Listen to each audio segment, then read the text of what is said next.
The world before 1914 appeared to rest on firm foundations of progress and civilization. Cities were bustling, railways seamlessly connected distant nations, and art, science, and technology were booming, promising a bright future. Yet this confident facade masked a deeper, dangerous reality. Beneath the surface of Europe, a room was filled with dry gunpowder, needing only a single spark to trigger an unimaginable explosion. One shot, one man, one decisive moment ultimately set the globe ablaze, ushering in the true birth of modern warfare and ensuring the world would never revert to its previous condition. By the early 1900s, Europe was controlled by powerful rival empires, each driven by its own fears, pride, and ambitions. The vast and wealthy British Empire ruled territories across Africa and Asia. France, still proud but licking the wounds of a humiliating defeat decades earlier, sought vengeance. Germany, young, aggressive, and industrializing quickly, felt left behind, aggressively seeking its own place in the sun. The ancient, fragile Austria-Hungary was riddled with internal dissent and ethnic cracks. Russia was immense and slow, ruled by a czar clinging to absolute power. Even Italy, ambitious yet unstable, played a role in this continental drama. This relentless hunger for power fueled imperialism, the push to expand national influence by controlling foreign territories. Germany, newer to the colonial game, found itself competing fiercely with the established empires of Britain and France over regions like Africa, Asia, and the volatile Balkans. But territorial competition was merely one ingredient in this explosive mixture. Nationalism added a volatile core. This deep-seated belief that one's country was inherently superior to all others manifested in various forms. German pride in the Kaiser and the military, French desire for glory and revenge, particularly concerning the lost territories of Alsace and Lorraine, and Russia's self-appointed mission to protect all Slavic peoples. Nowhere was nationalism more explosive than the unstable Austro-Hungarian Empire, which is not a single people, but a fragile collection of Germans, Hungarians, Czechs, Croats, Serbs, Bosnians, and Poles. These groups spoke different languages, followed distinct religions, and frequently lacked loyalty to Vienna. Inside this crumbling empire, the dream of independence, particularly among small nations like Serbia, became dangerously radical. Serbia in particular desired unity with the Bosnian Serbs and other Slavic people, a goal fiercely opposed by Austria-Hungary, which had annexed Bosnia in 1908. This tension transformed the Balkans into what was accurately dubbed the powder keg of Europe. To manage these rising tensions, the major powers formed intricate systems of alliances, essentially military promises, designed, ironically, to maintain peace through strength. On one side stood the Triple Alliance, Germany, Austria-Hungary, and Italy. Ranged against them was the Triple Entente, France, Russia, and Britain. These agreements stipulated that if one member was attacked, the others were obliged to defend it. While intended as a deterrent, these alliances guaranteed that a conflict involving any two members would inevitably drag all others into the fray, like falling dominoes. The situation worsened with a massive arms race. Germany and Britain engaged in a high-stakes naval competition, focusing on powerful dreadnought battleships. France and Germany invested heavily in advanced artillery, rifles, and ammunition. Military leaders, confident that any future war would be swift, glorious, and heroic, drafted rigid secret war plans. Germany relied on the Schlieffen Plan, a design predicated on speed.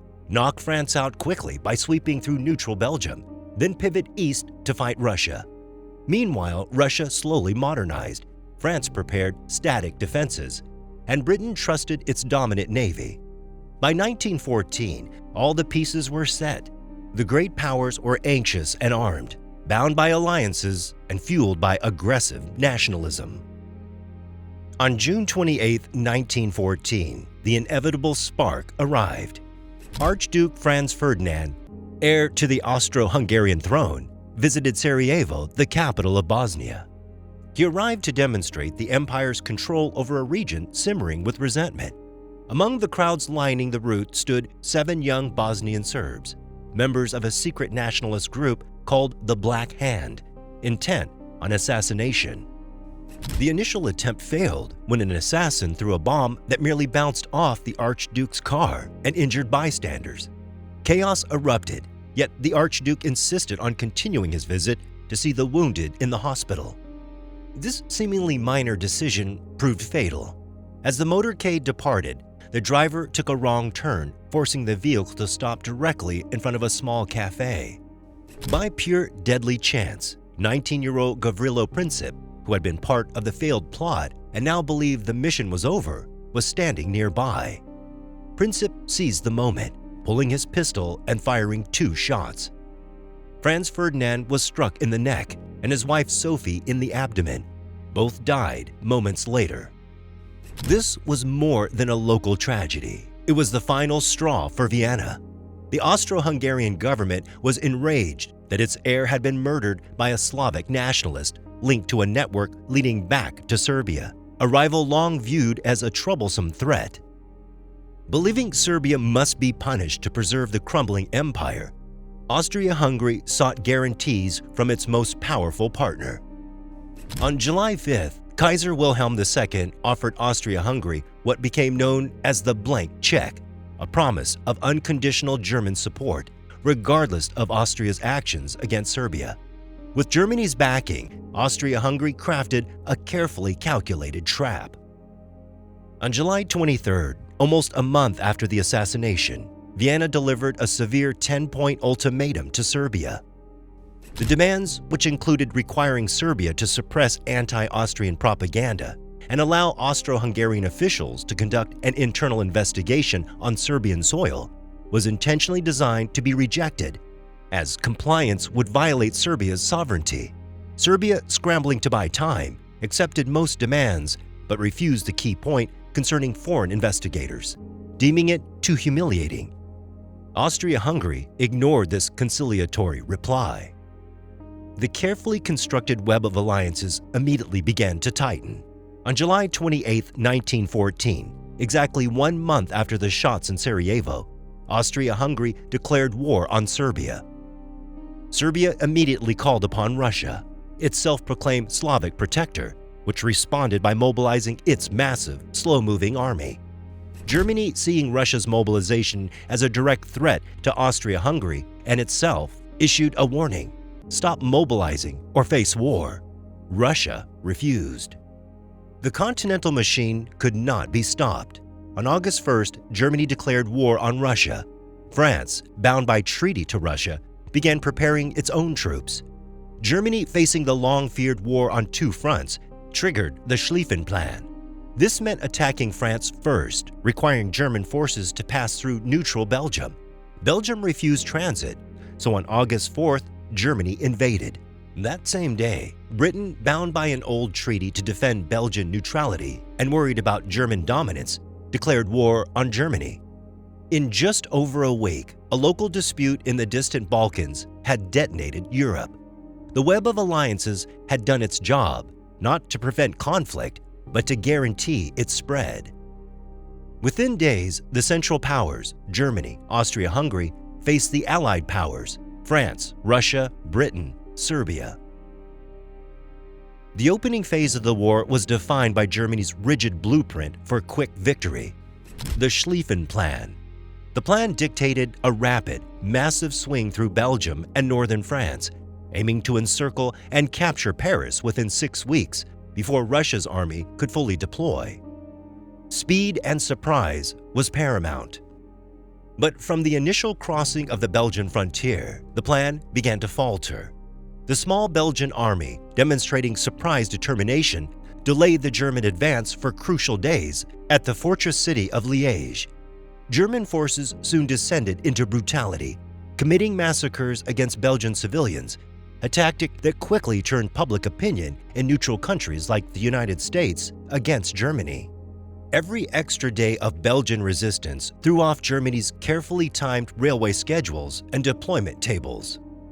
Meanwhile, France launched its aggressive but poorly conceived Plan 17, attacking the eastern border to reclaim Alsace and Lorraine. French troops dressed in bright blue and red uniforms were met by devastating German firepower and suffered enormous losses, forcing them into a rapid retreat. German victory seemed momentarily assured. However, the Schlieffen Plan faced internal issues.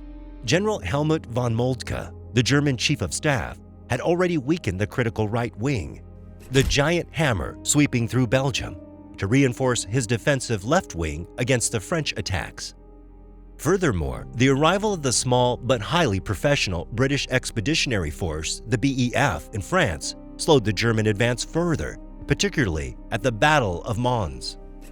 By early September, German troops were within 30 miles of Paris. The French government fled, and the German generals anticipated imminent victory. But the German army was physically exhausted. Their supply lines were dangerously stretched, and the pivotal right flank was weakened. It was at this crucial juncture that the Allies found their opportunity. French intelligence, using nascent aerial reconnaissance, detected a gap opening between the advancing German 1st and 2nd armies. French Commander-in-Chief General Joseph Joffre seized the moment and ordered a massive, immediate counterattack at the Battle of the Marne. To rush troops to the front, Parisian taxi drivers were mobilized, carrying thousands of soldiers in a memorable display of national determination. The battle, launched on September 6, 1914, caught the Germans off guard. Moltke, overwhelmed and far from the front line, suffered a nervous breakdown. The overextended German forces, facing fierce Allied resistance, were compelled to retreat across the Aisne River. Paris was saved, and the Schlieffen Plan, Germany's grand vision for a quick, decisive victory, was dead. The failure of the initial offense meant Germany now faced the very nightmare the Schlieffen Plan was designed to avoid: a long, grinding war on two fronts. As both armies scrambled north in the race to the sea, trying to outflank each other, they eventually ran out of room. Both sides dug in. The fast-moving, heroic war everyone had expected was over. In its place emerged something entirely new: trench warfare. The Western Front solidified into a hellish, frozen line stretching over hundreds of miles from the North Sea coast to the Swiss border. This line would barely move for the next 4 years. What began as a temporary shelter evolved into complex systems of interconnected ditches, front lines, supported trenches, reserve trenches, all protected by thick lines of barbed wire. Life in the trenches was a constant exercise in misery and terror. The primary enemy was often not the opposing army, but the environment itself. Soldiers were constantly surrounded by thick, stinking mud that flooded the trenches whenever it rained. They faced horrific diseases, including trench foot, a debilitating infection caused by prolonged exposure to cold, wet conditions, often leading to amputation. Rats, growing large and aggressive, thrived on garbage, leftover food, and the bodies of the dead. Lice outbreaks were rampant, and the air was perpetually thick with a stench of sweat, rot, and unwashed bodies. Above all hung the constant threat of instant death from snipers, or more terrifyingly, artillery. Artillery fire pounded the lines relentlessly, sending deadly shrapnel in all directions. Then came the introduction of the first devastating technological innovation: poison gas. In 1915, near Ypres, the Germans released clouds of chlorine gas, forcing Allied troops to abandon their positions. This marked the beginning of chemical warfare on a massive scale. Later, more cruel variants like phosgene and blistering mustard gas was developed. Gas attacks caused blindness, burned lungs, and left physical and psychological scars, necessitating the constant wearing of crude masks. To break the deadlock created by machine guns and barbed wire, armies sought new machines. In 1916, the British introduced the tank at the Battle of the Somme. These early models were slow, unreliable, and frequently broke down, but they possessed armor, could cross trenches, and showed that the future of warfare was changing. When generals ordered an attack, soldiers were forced over the top, charging across the wasteland known as No Man's Land. This expanse, littered with shell craters and bodies, was a suicidal path, as machine guns typically mowed down entire waves of men in seconds. The immense losses suffered for gains measured in mere yards led soldiers to call the Western Front the meat grinder. The psychological toll, shell shock, now recognized as PTSD, was devastating, leaving many survivors mute, shaking, and detached from reality. While the Western Front was locked in its static, attritional embrace, the war spread across continents and seas.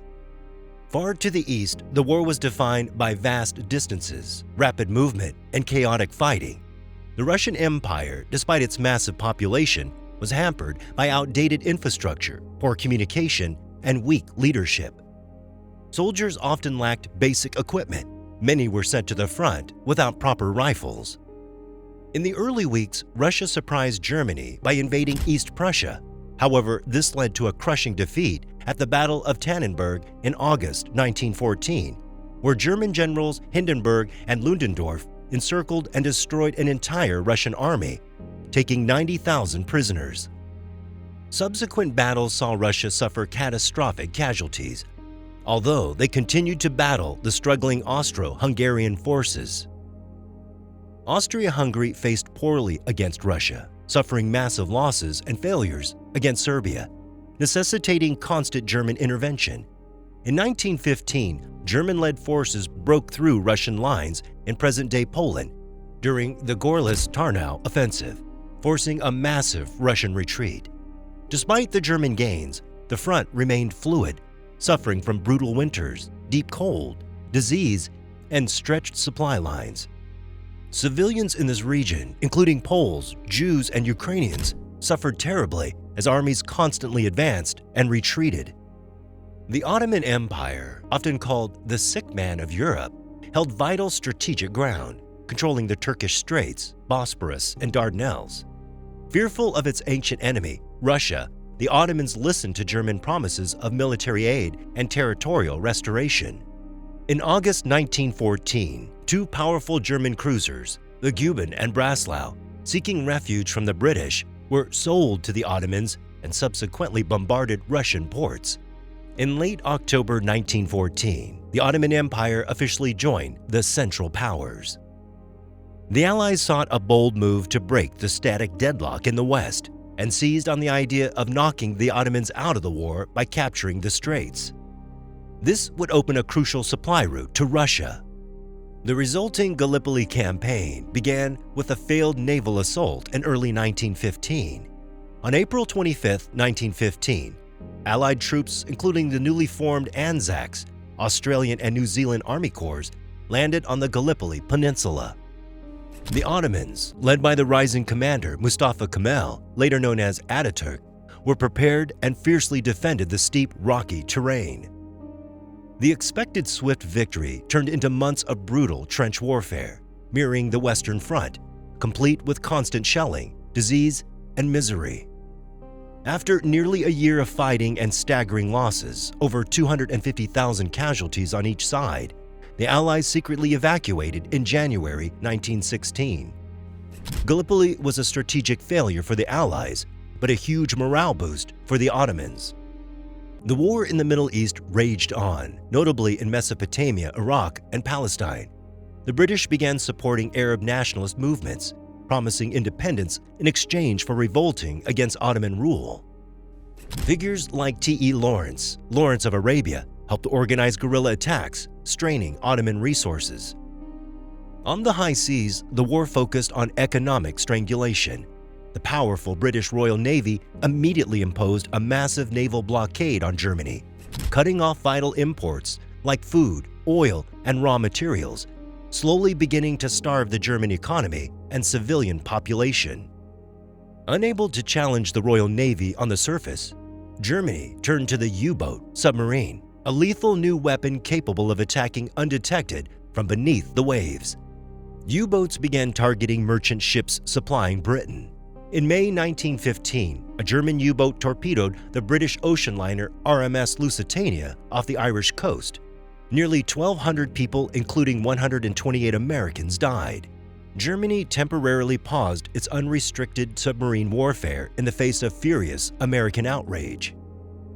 By 1916, the strategy on the Western Front crystallized into a simple, devastating concept: attrition. The goal was not to maneuver or break through, but to inflict such immense losses that the enemy would simply run out of men or willpower first. Germany chose the French fortress town of Verdun as the focus of this strategy. German General Erich von Falkenhayn aimed to bleed France white, betting that French national pride would force them to defend the symbolic crucial town at any cost. The assault began in February 1916 with an artillery bombardment of unprecedented scale. General Philippe Pétain took command of the French defense, famously declaring, "They shall not pass." For 10 months, the two sides fought relentlessly over ruined grounds, hills, and shattered forts. The French supply line, known as the Sacred Way, constantly shuttled fresh troops and supplies into the battle zone. The fighting was brutal, relentless, and costly for both sides. When the battle finally concluded in December 1916, the front line had barely moved. Verdun had claimed nearly 700,000 casualties combined, becoming a horrifying symbol of national resilience and the devastating futility of modern mechanized slaughter.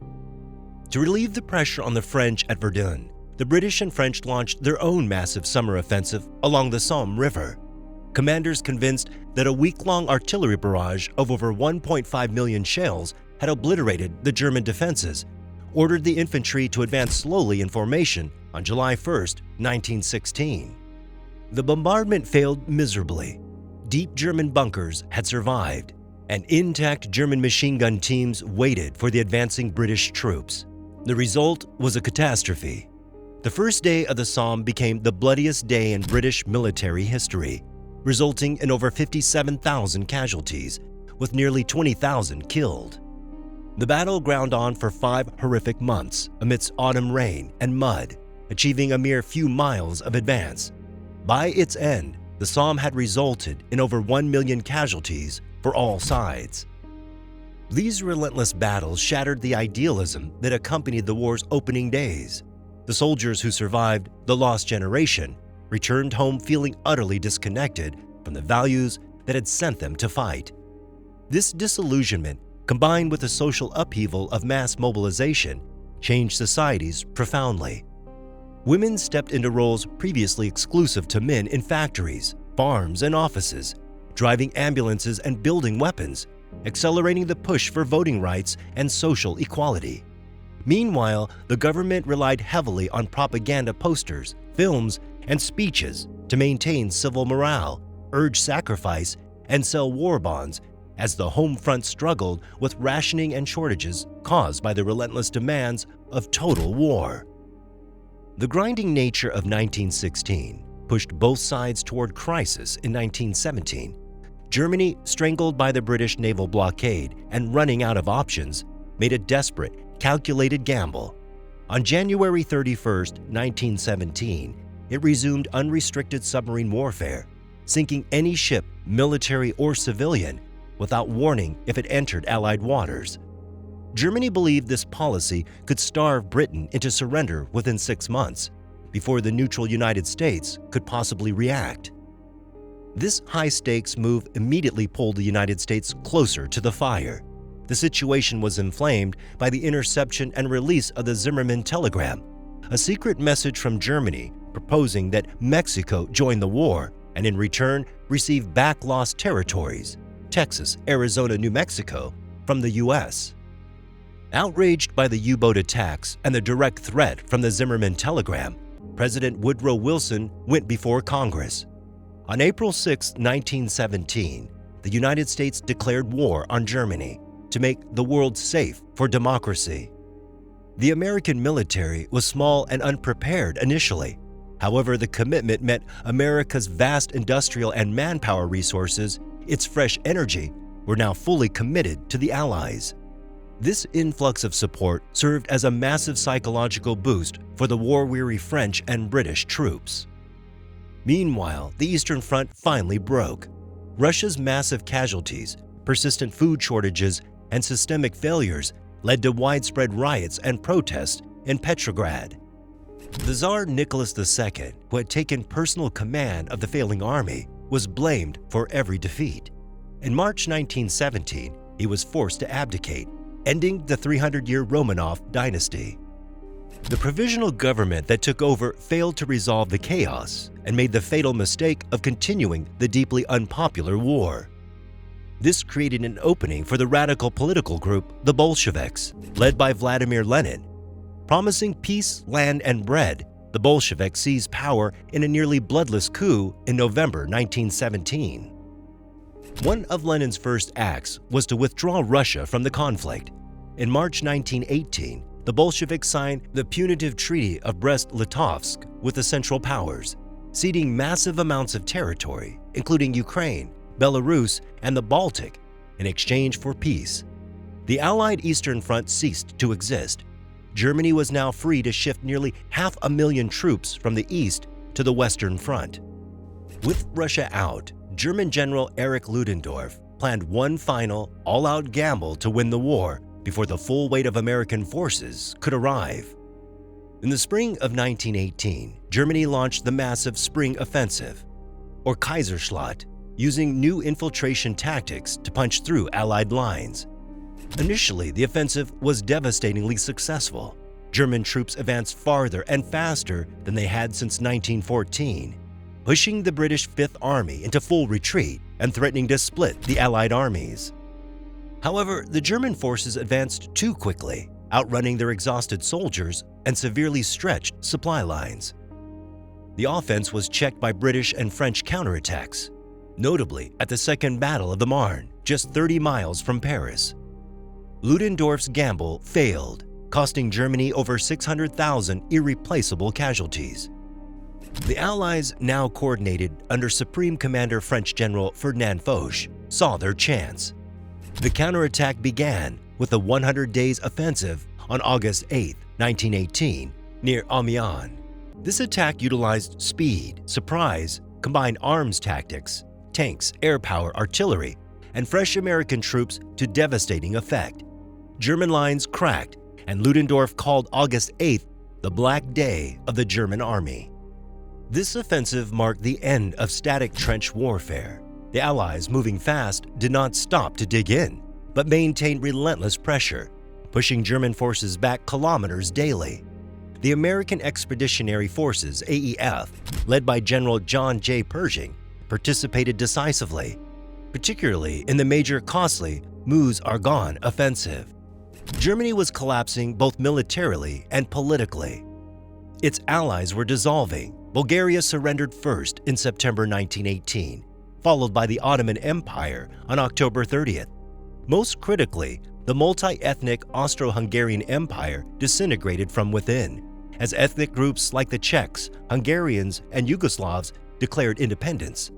Austria-Hungary signed an armistice on November the 3rd. Germany, isolated and starving under the British blockade, faced widespread internal revolution. Sailors mutinied in Kiel. Workers and soldiers formed councils. On November 9th, Kaiser Wilhelm II abdicated and fled to the Netherlands, and Germany was declared a republic. The new civilian government immediately sought peace. The German delegation met the Allies in a railway carriage in the Compiègne forest. The terms dictated by Marshal Foch was severe and unconditional: immediate withdrawal, surrender of massive quantities of military equipment, and continued naval blockade. On November 11, 1918, at 5:00 a.m., the armistice was signed. The guns were ordered to fall silent at the 11th hour of the 11th day of the 11th month at 11 a.m., November 11, 1918. Tragically, in the 6 hours between the signing and the ceasefire, fighting continued in many sectors, resulting in over 2,000 casualties. American Private Henry Gunther, charging a German machine gun nest at 10:59 a.m., became the last known combat death of the Great War. When the bells finally rang out, the ceasefire, a profound, haunting silence fell over the battlefields. Across the world, people poured into the streets in surreal celebration and deep relief. The war that was supposed to be short and glorious had lasted over 4 years and killed more than 9.5 million soldiers and 7 million civilians. The armistice ended the fighting, but not the political struggle. In January 1919, leaders from over 30 nations gathered in Paris to negotiate the peace settlement, which culminated in the Treaty of Versailles. The real decisions were controlled by the Big Four: U.S. President Woodrow Wilson, British Prime Minister David Lloyd George, Italian Premier Vittorio Orlando, and most importantly, French Prime Minister Georges Clemenceau.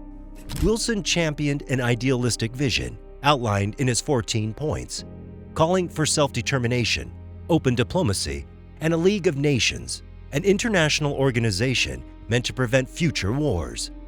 Clemenceau, however, having witnessed France's devastation, demanded revenge and ironclad security guarantees against a resurgent Germany. Germany was excluded from the conference and summoned only to receive the completed terms, cementing the view of the treaty as a dictated peace. The terms were devastating. The core element was the War Guilt Clause, forcing Germany to accept full responsibility for causing the war. The clause justified the demand for enormous reparations, 132 billion gold marks, an amount widely considered impossible to repay, designed to cover the destruction caused by the war. In addition, Germany lost vast territories, including Alsace-Lorraine, returned to France, and was stripped of all its overseas colonies. Its military was brutally restricted. The army was limited to 100,000 soldiers, and Germany was forbidden from possessing tanks, submarines, or an air force. The German delegation signed the treaty on June 28, 1919, under threat of renewed war. Back home, the treaty was met with outrage and humiliation, since German troops were still on foreign soil when the armistice was signed. The War Guilt Clause fueled the corrosive stab-in-the-back myth, claiming that the army had been betrayed by weak politicians, communists, and Jews. Furthermore, Wilson's vision was immediately crippled by his own country. The U.S. Senate, fearful of being drawn into future European conflicts and losing sovereignty, refused to ratify the Treaty of Versailles, and America never joined the League of Nations. Without the U.S., the League was fatally weakened from its inception.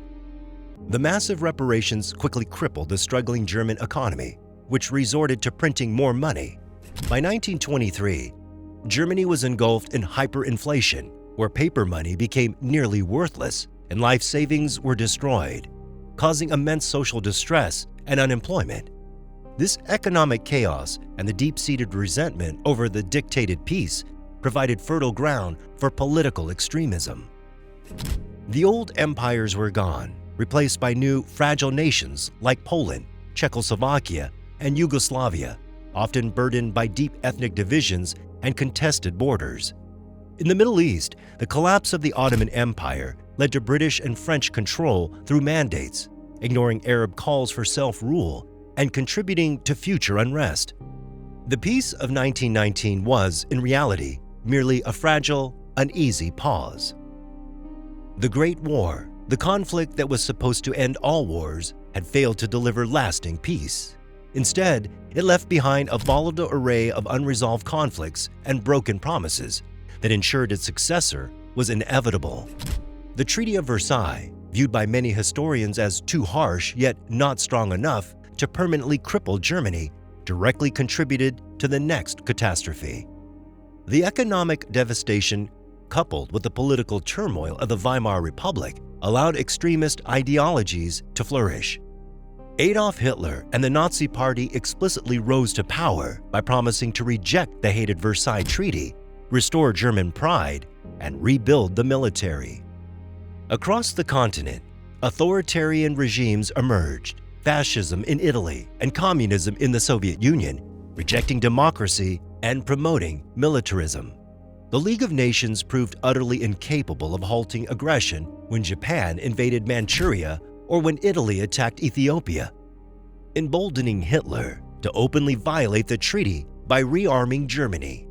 The final act of appeasement, the Munich Agreement of 1938, which allowed Germany to annex parts of Czechoslovakia, only further encouraged Hitler's aggressive, expansionist goals for Lebensraum, living space.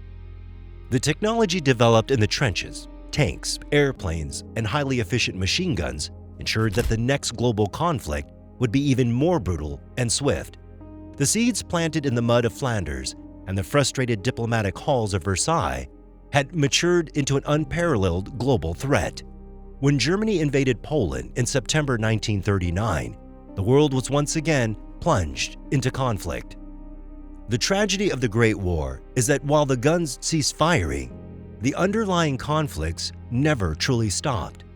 The immense cost of life, the shattering of idealism, and the rise of industrialized horror profoundly changed the modern world, ushering in an era of technological acceleration, shifting gender roles, and geopolitical instability. Empires had fallen, but their collapse merely created new vacuums of power and new arenas for conflict. The war that was supposed to end all wars did not.